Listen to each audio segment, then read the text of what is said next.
दोस्तों, आप लोग का स्वागत है H2O स्टडी चैनल में।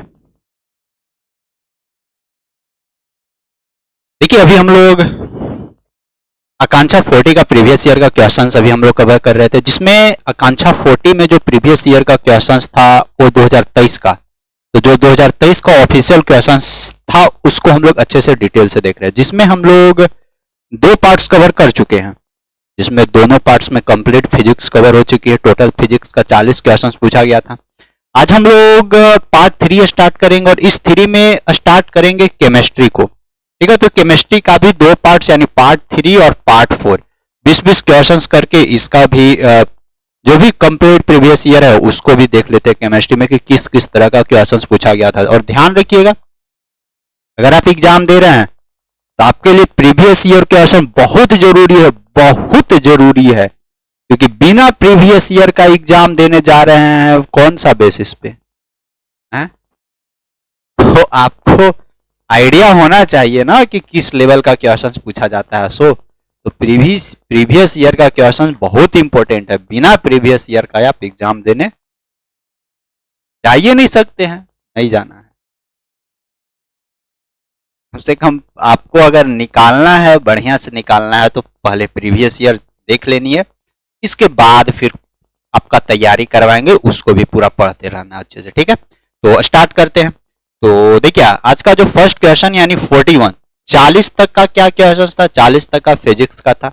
41 क्वेश्चन केमिस्ट्री से स्टार्ट होती है, तो 40-40 80 तक केमिस्ट्री का जाएगा। देखिए, फर्स्ट क्वेश्चन आपसे पूछा गया था कि निम्नलिखित अभिक्रियाओं में से कौन रेडॉक्स अभिक्रिया। देखिए, एक रेडॉक्स रिएक्शन पूछा गया था। अगर आप क्लास 10th का केमिस्ट्री का यूनिट 1 आप पढ़े होंगे ना, वहां पे रेडॉक्स रिएक्शन के बारे में जिक्र किया गया है। रेडॉक्स रिएक्शन होता क्या है?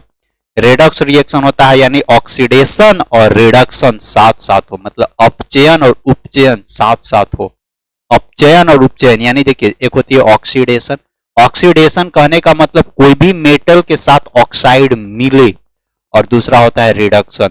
रिडक्शन मतलब कि वहां से ऑक्सीजन के साथ हो, छोड़ रहा हो, उसको बोला जाता है। अगर दोनों साथ साथ हो रहा है तो उसको बोलते हैं रेडॉक्स रिएक्शन।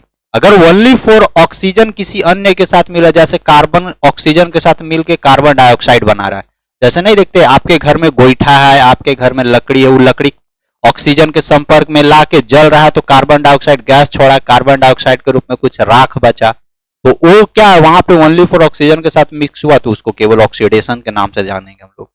और जहां पे ऑक्सीडेशन और रिडक्शन यानी उपचयन अपचयन दोनों साथ साथ होता है, उसको बोलते हैं रेडॉक्स रिएक्शन। तो देखिए, इसमें किसमें रेडॉक्स रिएक्शन हो रहा है? 4 गो ऑप्शन था आपके पास। देखिए, यहाँ पे सिल्वर नाइट्रेट है जो हाइड्रोक्लोरिक एसिड के साथ रिएक्शन कर रहा है, तो सिल्वर क्लोराइड और HNO3 बना रहा है यहाँ पे नाइट्रिक एसिड।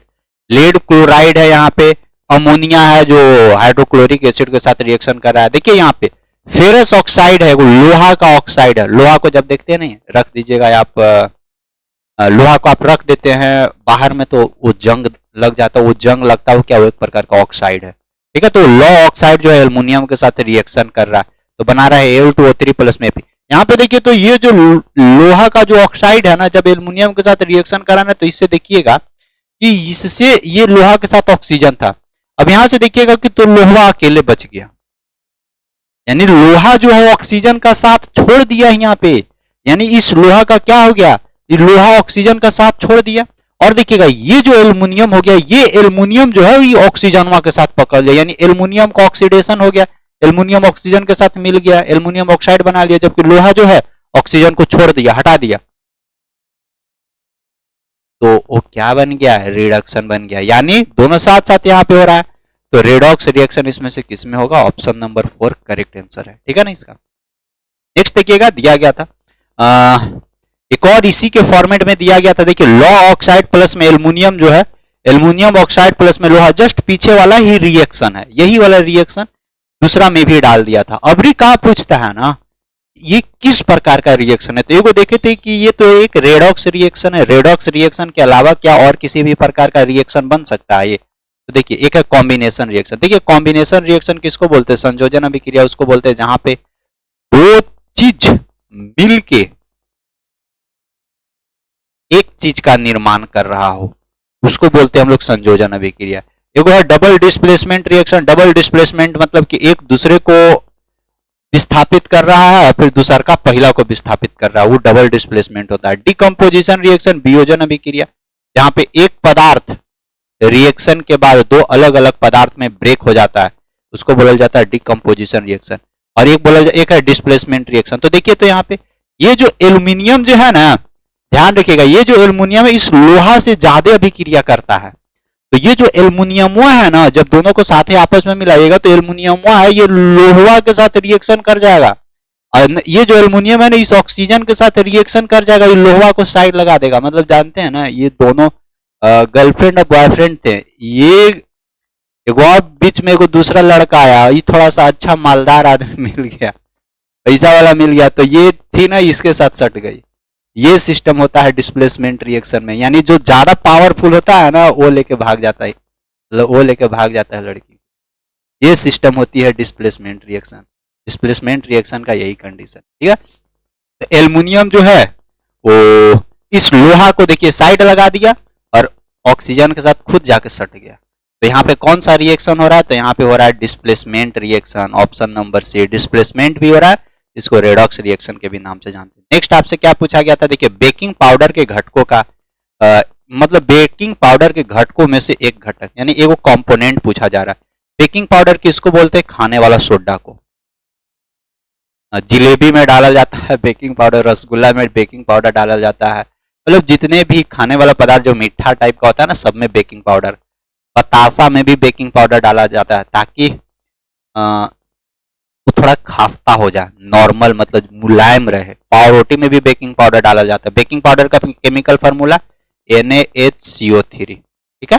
तो NaHCO3 ये बेकिंग पाउडर को बनाने के लिए और जनरली किस चीज का इस्तेमाल किया जाता है, तो और इस्तेमाल किया जाता है टार्टरिक एसिड का। पावरोटी आप लोग खाते होंगे, देखते हैं पावरोटी पूरा मुलायम मुलायम रहता है एकदम, उसमें बेकिंग पाउडर डाला हुआ रहता है, इसी के चलते उतना मुलायम मुलायम रहता है। कोई कोई हार्ड भी रहता है, ठीक है, लेकिन हार्ड भी रहता है, लेकिन ध्यान रखिएगा बड़ी हल्का रहता है, वो हार्ड रहता है, अंदर पूरा स्पेस छेदा छेदा टाइप का रहेगा।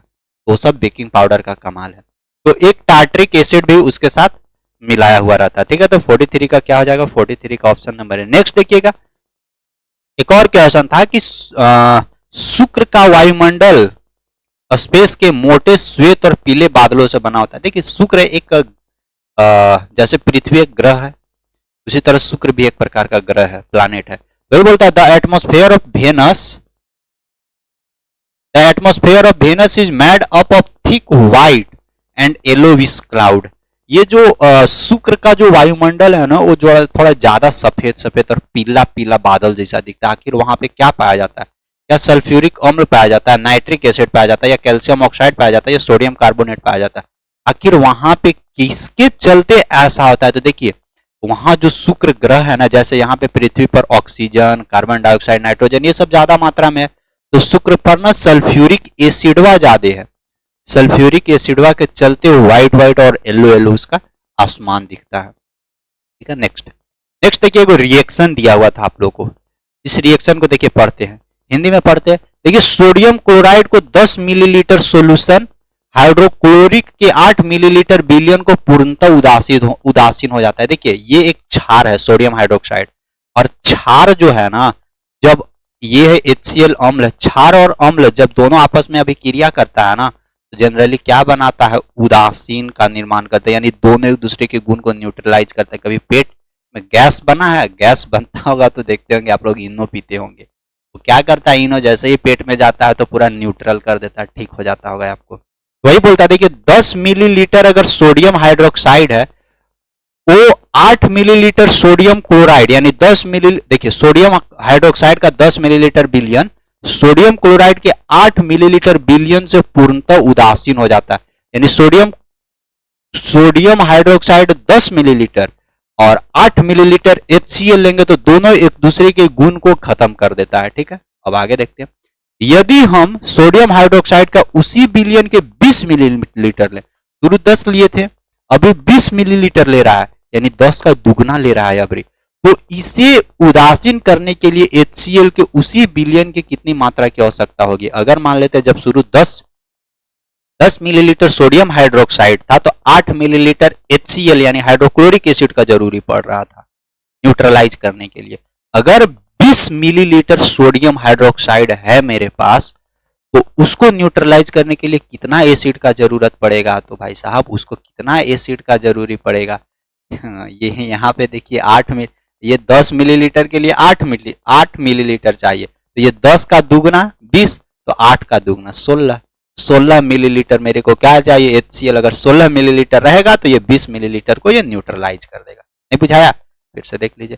देखिए 10 मिलीलीटर अगर सोडियम हाइड्रोक्साइड है, उसको न्यूट्रलाइज करने के लिए 8 मिलीलीटर एसिड का जरूरी पड़ा। तो अगर 20 मिलीलीटर सोडियम हाइड्रोक्साइड है, तो उसको न्यूट्रलाइज करने के लिए कितना HCl का जरूरी पड़ेगा? तो ये 10 का दुगना है, तो ये भी 8 का दुगना हो जाएगा।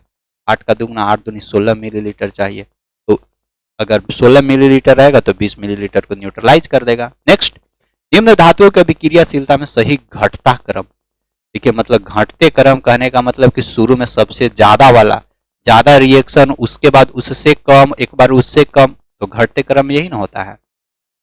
The correct decreasing order of the reactive और द फॉलोइंग मेटल। सबसे शुरू खोजिए कि कौन सबसे ज्यादा रिएक्शन करता है। देखिए जने मुंह फाड़ लिया है ना, ये वाला बड़ा दिखाता है हमेशा। जने ये नोखी है वो हमेशा ध्यान रखिएगा, वो हमेशा छोटा दिखाएगा। तो देखिए इन्हें सब मुंह फाड़ ले है तो सबसे ज्यादा वाला रिएक्शन वाला, देखिए जिंक है, नहीं जिंक ज्यादा रिएक्शन नहीं करता। लोहा भी रिएक्शन करता है लेकिन उतना नहीं। एल्यूमिनियम, मैग्नीशियम, देखिए सबसे ज्यादा मैग्नीशियम करेगा, फिर मैग्नीशियम से नीचे एल्युमिनियम करेगा, एल्युमिनियम से नीचे जिंक करेगा, और जिंक से नीचे लोहा करेगा। एल्युमिनियम से ज्यादा मैग्नीशियम रिएक्शन करता है, तो इसका ऑप्शन नंबर 4 हो जाएगा। ठीक है। नेक्स्ट देखिएगा, नेक्स्ट आपसे पूछा गया था निम्न यौगिकों में से कौन सा एक आयोनिक कंपाउंड नहीं है। देखिए जब भी कंपाउंड यानी बंध की बात किया जाए ना, कंपाउंड मीन्स होता है बंधन, बॉन्डिंग। जब भी बॉन्डिंग की बात किया जाए ना, तो आयोनिक बॉन्ड किसको बोलते हैं? आयोनिक बॉन्ड उसको बोलते हैं जहां पे एक धातु और दूसरा अधातु दोनों आपस में मिल के रिएक्शन कर रहा हो। जैसे सोडियम प्लस में क्लोरीन मिलकर सोडियम क्लोराइड बनाता है ना, तो ये सोडियम क्लोराइड में जो बॉन्ड बनता है ना, उसको बोला जाता है आयोनिक बॉन्ड। तो ये आयोनिक बॉन्ड कहाँ पे बनती है? तो ये जनरली आयोनिक बॉन्ड बहुत मजबूत बॉन्ड होता है, ठीक है ना, बहुत मजबूत, बहुत स्ट्रॉन्ग बॉन्ड है। जैसे शादी ब्याह होती है ना, तो एक होता है लव मैरिज, एक होता है अरेंज मैरिज। तो लव मैरिज में ब्रेकअप होने का ज्यादा चांसेस रहता है, अगर अरेंज मैरिज हुआ रहेगा ना तो बॉन्डिंग ज्यादा बनती है। तो वही है, ये है अरेंज मैरिज है, ठीक है ना, ये अरेंज मैरिज है। इसमें बॉन्ड टूटने का जो चांसेस होता है ना, एक दूसरे को छोड़ के कभी कोई भागेगा नहीं, लेकिन लव मैरिज में कब कौन कहाँ भाग जाएगा पता नहीं, ठीक है ना। तो ध्यान से समझिएगा, हम आपको एग्जांपल दे दे के आपको कोशिश कर रहे हैं कि समझाते हुए चले। तो निम्न यौगिकों में से कौन सा एक आयनिक कंपाउंड नहीं है? तो देखिए किसमें धातु अधातु है। तो देखिए इसमें सोडियम क्लोराइड है, एक सोडियम है, एक क्लोरीन है, तो ये धातु अधातु है, इसमें आयोनिक बॉन्ड बनेगा। इसमें देखिएगा कैल्शियम क्लोराइड है, कैल्शियम धातु, क्लोरीन अधातु, इसमें भी आयोनिक बॉन्ड बनेगा। मैग्नीशियम क्लोराइड, मैग्नीशियम धातु, क्लोरीन अधातु, इसमें भी आयोनिक बॉन्ड बनेगा। लेकिन हमसे क्या पूछा था? आयनिक बॉन्ड नहीं है। तो देखिए कार्बन टेट्राक्लोराइड, कार्बन जो है, कार्बन क्या है? कार्बन एक प्रकार का अधातु है, और अधातु और अधातु के साथ बना हुआ जो कंपाउंड होता है ना, वो आयोनिक कंपाउंड नहीं होता, उसको कोवैलेंट कंपाउंड के नाम से जानते हैं, संयोजी बंधन के नाम से। इसका ऑप्शन नंबर कौन सा हो जाएगा? ऑप्शन नंबर तीसरा हो जाएगा करेक्ट, ये आयोनिक बॉन्ड नहीं है। नेक्स्ट, जल, नींबू का रस और सोडियम बाइकार्बोनेट विलयन का पीएच मानों का सही अवरोही क्रम में, अवरोही क्रम कहने का मतलब कि डिक्रीजिंग ऑर्डर, यानी डिक्रीजिंग ऑर्डर में पूछा जा रहा है। तो देखिए पीएच जो वैल्यू होता है वो 0 से लेकर 7 से लेकर 14 तक होता है, ठीक है। 7 से 14 के बीच में इधर क्षारक का गुण देता है, और 0 से 7 में अम्ल देता है, और 7 रहेगा तो जनरली उदासीन होता है, यही नहीं पीएच वैल्यू होता है। अब यहाँ पे देखिएगा सोडियम बाइकार्बोनेट क्या है? ये क्षारक है, क्षारक है तो इसका सबसे ज्यादा पीएच वैल्यू होगा, 7 से 14 के बीच में पीएच वैल्यू होगा, यानी सबसे ज्यादा सोडियम बाइकार्बोनेट का होगा, ठीक है। उसके बाद यहाँ 7 किसका होगा? जनरली पानी का न्यूट्रल होता है, पानी में किसी प्रकार का कोई स्वाद नहीं होता है। तो उसके बाद फिर 7 आएगा, फिर 7 से नीचे आएंगे तो 0 से 7 के बीच में कोई नींबू का रस एक प्रकार का एसिड है, तो सबसे ज्यादा किसका होगा? 17, सबसे ज्यादा मतलब 7 से 14 के बीच में, तो सोडियम बाइकार्बोनेट। उससे कम पानी का और उससे भी कम नींबू का रस का, क्योंकि 0 से 7 के बीच में ही ना उसका पीएच वैल्यू है। तो इसका ऑप्शन नंबर तीसरा हो जाएगा, यानी the correct decreasing order of pH value of water, lemon juice and the sodium bicarbonate solution is option number. आपसे हम एक चीज पूछेंगे कि आप पीएच का फुल फॉर्म मेरे को बताइएगा कमेंट बॉक्स में। और ये जो एक पीएच स्केल होता है जिसका रेंज 0 से 14 होता है, उसका खोज कौन किए थे? खोज करने वाले साइंटिस्ट का नाम बताइएगा, ठीक है ना, खोज करने वाले साइंटिस्ट का नाम। तो 48 हो गया। 49 देखिए, कोई तत्व ऑक्सीजन के साथ अभिक्रिया कर उच्च गलनांक वाला यौगिक का निर्माण करता है, वह यौगिक जल में भी विलेय, तो वह तत्व कौन सा है? देखिए, कोई तत्व ना ऑक्सीजन के साथ अभिक्रिया करके हाई मेल्टिंग पॉइंट, यानी an elements react with oxygen to give compounds with high melting point, बहुत ज्यादा गलनांक वाला वो कंपाउंड बनाता है। This compound is also soluble in water, और वो जो कंपाउंड है ना पानी में घुल भी जाता है। दिस एलिमेंट इज लाइकली, तो यह तत्व हो सकती है। यह तत्व क्या हो सकता है? जैसे देखिए, कैल्शियम की बात करेंगे तो कैल्शियम अगर ऑक्सीजन के साथ रिएक्शन करेगा ना तो कैल्शियम ऑक्साइड बनेगा, और कैल्शियम ऑक्साइड बहुत इसका मेल्टिंग पॉइंट हाई होता है। लेकिन अगर इसको पानी में घोलिएगा ना तो देखिएगा घुल जाएगा। जब आप दीपावली में देखते हैं, दीपावली में चूना लाया जाता होगा आपके घर में पोचाड़ा करने के लिए, व्हाइट वॉश करने के लिए, तो वो क्या है, वो कैल्शियम ऑक्साइड उसको पनिया में डालते तो नहीं देखते पूरा खोलने लगता है, खचकने लगता है, पूरा घुल जाता है एकदम, तो वो क्या है, कैल्शियम ऑक्साइड है। लेकिन ऐसे पूरा चरक चरक और ढेला पत्थर जैसा रहेगा ये आपका। और उसका क्या कंडीशन है उसका देखिएगा, ढेला पत्थर जैसा रहता है, अगर उसको गर्म करिएगा ना तो जल्दी टूटेगा, पिघलेगा नहीं आपका, ठीक है। तो ये इसका final answer option number A हो जाएगा। तो कैल्शियम का ही ऑक्साइड है, जो कैल्शियम ऑक्साइड है वो हाई मेल्टिंग पॉइंट रहता है और उसका वो पानी में आसानी से घुल भी जाता है। नेक्स्ट पूछा गया था, एक तत्व है एक्स, जो एक्स Cl2 सूत्र वाला एक क्लोराइड बनाता है, मतलब एक तत्व है जो एक्स Cl2 तत्व वाला एक क्या कर रहा है, क्लोराइड बना रहा है। और जो एक ठोस है तथा जिसका गलनांक अधिक है, जिसका मेल्टिंग पॉइंट है ना, मेल्टिंग पॉइंट थोड़ा हाई है, बोला जा रहा है कि आवर्त सारणी में यह तत्व एक्स संभवतः किस समूह के अंतर्गत आएगा। देखिए, एक्स Cl2 है, इसका जब हम लोग कंपाउंड बनाएंगे ना तो क्या बनने वाला देखिएगा। अच्छा, एक्स कि एक्स का जो ये 2 यहाँ पे आया ना, ये एक्स के नीचे आएगा। क्लोरीन का क्या होता है 1, यानी एक्स कौन सा धातु होगा जिसका संयोजकता 2 बन रहा है? देखिए, सोडियम है, सोडियम का 11 होता है तो इसका संयोजकता 1 होता है। मैग्नीशियम का संयोजकता 2 यहाँ से बनेगा, ठीक है। तो मैग्नीशियम का संयोजकता जब 2 बनेगा तो इस एक्स के जगह ना मैग्नीशियम हो जाएगा, समझे? तभी ना ये जाके क्रॉस मल्टीप्लाई होता है तो बनता है क्या है, MgCl2 बनता है यहाँ पे, MgCl2। तो यहाँ से बनने वाला क्या है, तो ये जो एक्स तत्व है, ये एक्स तत्व कौन सा है, एक्स तत्व है ये मैग्नीशियम है। ऑप्शन नंबर इसका 2 हो जाएगा करेक्ट, ठीक है ना। फिर 50 के बाद देखिएगा नेक्स्ट क्वेश्चन, 50 के बाद 51 देखिए क्या पूछा गया था। एक परमाणु का इलेक्ट्रॉनिक विन्यास दिया हुआ है 287 दिया हुआ है, एक परमाणु का इलेक्ट्रॉनिक विन्यास जो दिया हुआ है 287 दिया हुआ है। पूछा गया निम्न में से किस तत्व के साथ इसकी रासायनिक क्षमता है, तो रासायनिक क्षमता क्या हो जाएगा, देखिए 2 8 2 10 और 7 17, तो ये 17 है। 17 किसका होता है, क्लोरीन। क्लोरीन का अगर ग्रुप देखा जाए तो फ्लोरीन, क्लोरीन, ब्रोमीन, ये सब क्या है, ये सब एक ही ग्रुप के अंतर्गत आता है। तो ये क्लोरीन जो है वो किसके साथ आ जाएगा, इस फ्लोरीन के साथ। क्लोरीन ये सब 17वां ग्रुप में, और 17वां ग्रुप को हम लोग हाइड्रोजन ग्रुप के नाम से जानते हैं। जब आप पीरियोडिक टेबल देखिएगा ना आवर्त सारणी, तो 17वां ग्रुप में जो मिलने वाला जितना भी तत्व है ना, फ्लोरीन, क्लोरीन, ब्रोमीन, आयोडीन, ये सब जितना भी हो सबको हाइड्रोजन ग्रुप के नाम से जानते हैं। उसका ऑप्शन नंबर 2 हो जाएगा। नेक्स्ट, आवर्त सारणी यानी आधुनिक आवर्त सारणी, अगर मॉडर्न पीरियोडिक टेबल की बात किया जाए तो मॉडर्न पीरियोडिक टेबल में कितना रो है, कितना पंक्तियां हैं, कितना कॉलम है, तो अगर पंक्तियां की बात किया जाए तो 7 गो रो है, कॉलम की बात किया जाए तो कॉलम क्या हुआ है, कॉलम है 18 गो, यानी 7 और 18 हो जाएगा यहाँ पे करेक्ट आंसर, ठीक है ना। 7 और 18 हो जाएगा करेक्ट आंसर 52 का, से 52 का ऑप्शन नंबर 3। एक मिनट का हम ब्रेक लेते हैं।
तो चलिए फाइनली आ चुके हैं। बटर बजने लगा था तो ठीक है, इसको ऑफ करने। तो देखिए हम लोग फिर से इसको आगे बढ़ाते हैं। क्या था कि आधुनिक आवर्त सारणी में कितनी पंक्तियां और कितने स्तंभ हैं, मतलब कितना रो है और कितना कॉलम है। तो जैसे देखिए रो को ना हम लोग पीरियड के भी नाम से जानते हैं।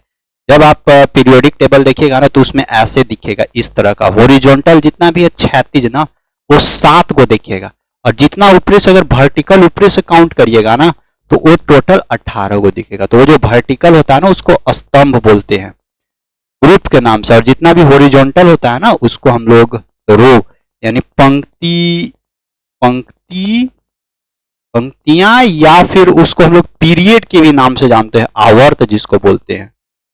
ठीक है, तो 7 को आवर्त और 18 को कॉलम होता है। Next, C2H4 can be prepared by C2H4। ये जो है ना ये किसके द्वारा बना गया, मतलब कैसे बना है ये वो पूछा जा रहा है आपसे। हम एक चीज यहां से भी क्वेश्चन पूछेंगे। C2H4 का ना केमिकल फार्मूला का, ये केमिकल फार्मूला, इसका नाम क्या होगा ना वो आप मेरे को बताइएगा। Chemical name C2H4। एक और हम दे रहे हैं आपको, एगो C2H4 का बताना है आपको और एगो C2H2 का बताना है। इस दोनों का नाम क्या होती है, सो गूगल करके मत बताइएगा, समझे। तो देखिए C2H4 जो है ना कैसे बनाया जाता है। तो C2H4 जो है, जैसे देखिए फर्स्ट क्या दिया हुआ, CH3COO प्लस सोडियम लाइम के साथ गर्म करके, नहीं ये दोनों को जब आप गर्म करिएगा ना तो यहाँ से मेथेन बनेगा, CH4 बनने वाला है, यहाँ से नहीं बनेगा C2H4। अब CH3CH2OH को सांद्र यानी H2SO4 सल्फ्यूरिक एसिड के साथ गर्म करके, हाँ इसको H2SO4 के साथ रिएक्शन करवाएंगे और कितना टेम्परेचर पे, 170 डिग्री सेल्सियस पे इसको पूरा रिएक्शन को गर्म करेंगे ना, तब जाकर मेरे को C2H4 का निर्माण होने वाला। तो इसका ऑप्शन नंबर क्या हो जाएगा, ऑप्शन नंबर दूसरा हो जाएगा करेक्ट। नेक्स्ट देखिए आपसे पूछा गया था विच of the following pairs will show the displacement reaction. अभी जस्ट हम आपको बताए थे ना डिस्प्लेसमेंट रिएक्शन की, जो ज्यादा पैसा वाला रहेगा ना वो, या जो ज्यादा थोड़ा हैंडसम रहेगा ना वो आपकी गर्लफ्रेंड को उठा कर ले जाएगा, यही सिस्टम इसमें है। मुझे यहाँ पे क्या है, सोडियम क्लोराइड है, अब कॉपर है। ये कॉपर जो है ना इस सोडियम को कभी भी हिला ही नहीं पाएगा, क्योंकि कॉपर के पास उतना पावर नहीं है। कॉपर का बहुत कम रिएक्शन, मतलब बहुत कम अभिक्रिया करता है। ये कॉपर इस सोडियम और सोडियम बहुत ज्यादा रिएक्शन करता है, तो ये पॉसिबल नहीं होगा रिएक्शन डिस्प्लेसमेंट। मैग्नीशियम क्लोराइड और एल्युमिनियम, क्या एल्युमिनियम इस मैग्नीशियम को हटा देगा क्लोरीन से? ना ना ना ना, इसके पास भी उतना कैपेसिटी नहीं है। मैग्नीशियम भी ज्यादा रिएक्शन करता है, मैग्नीशियम से कम रिएक्शन करता है एल्युमिनियम। नेक्स्ट, सिल्वर, चांदी जो है लोहा को हटा देगा ना, इसके पास भी कैपेसिटी नहीं। चांदी और कम रिएक्शन करता है, ये चांदी लोहा को हटा नहीं पाएगा सल्फेट से। अब देखिएगा कॉपर और Ag, हाँ ये देखिए ये पॉसिबल है। ये जो कॉपर है ना ये इस चांदी को इस नाइट्रेट से हटा देगा, तो इसके पास है उतना कैपेसिटी ये, क्योंकि इस सिल्वर के कंपैरिजन में कॉपर ज्यादा रिएक्शन करता है। तो इसमें कौन सा डिस्प्लेसमेंट रिएक्शन है? डिस्प्लेसमेंट मतलब वही विस्थापन, विस्थापन अभिक्रिया। तो विस्थापन अभिक्रिया इसमें से कौन हो जाएगा? ऑप्शन नंबर चौथा करेक्ट हो जाएगा। नेक्स्ट देखिए, नेक्स्ट पूछा गया था आपके, प्रोपेनोन एक 3 कार्बन युक्त यौगिक है जिसमें प्रक्रियात्मक समूह है, मतलब फंक्शनल ग्रुप की बात कर रहा है। ये जो प्रोपेन है ना वो 3 कार्बन कंपाउंड है, तो ये कौन सा फंक्शनल ग्रुप के अंतर्गत आता है? ये कार्बोक्सिलिक के अंतर्गत आता है, ठीक है, कार्बोक्सिलिक के अंतर्गत आता है। एल्डिहाइड, एल्डिहाइड CHO के अंतर्गत आता है। एल्डिहाइड कहीं पे भी अगर कोई भी केमिकल फार्मूला में CHO है तो एल्डिहाइड ग्रुप के अंतर्गत आएगा। कीटोन CO के अंतर्गत आता है। और एक होती है हाइड्रोक्सिल, जिस जनरली जिसको OH के नाम से जानते हैं, ठीक है। तो ये 55 हो गई। 55 का क्या होगा आंसर बता दिए, ऑप्शन नंबर 1। नेक्स्ट, अब प्रयोगशाला में सर्वप्रथम तैयार होने वाला कार्बनिक यौगिक, यानी प्रयोगशाला जो लेबोरेटरी होता है ना, जो लैब होता है, उम्मीद करते हैं कि आप लोग गए होंगे लेबोरेटरी में। ये जो लैब होता है ना लेबोरेटरी, लेबोरेटरी में जो सर्वप्रथम तैयार किया गया तो जो कार्बनिक कंपाउंड है वो कौन सा? तो सर्वप्रथम यूरिया तैयार किया गया था सबसे पहले लेबोरेटरी में। नेक्स्ट क्वेश्चन, आवर्त सारणी में आवर्त के बाईं से दाईं तरफ जाने पे, यानी Na से Na भाग रहे हैं, दाहिने तरफ भाग रहे हैं, प्रकृति के बारे में, प्रवृत्तियों के बारे में निम्न में से कौन सा कथन असत्य है? Which of the following is not a correct statement about the trends when going from left to right across the periods of the periodic table. Periodic table में अगर लेफ्ट से हम लोग राइट की ओर जाएंगे तो कौन सा घटना नहीं घटेगा, ये पूछ रहा। फर्स्ट, तत्वों की धात्विक प्रकृति घटती है, बिल्कुल। जब बाएं से आप दाहिने तरफ जाइएगा ना, बाएं तरफ ना शुरू में ज्यादा धातु मिलती है, लास्ट में जाइएगा तो सब अधातु अक्रिय गैस मिलता है, ये सही है। संयोजकता इलेक्ट्रॉनों की संख्या बढ़ती है, बिल्कुल बढ़ती है, ये भी सही है।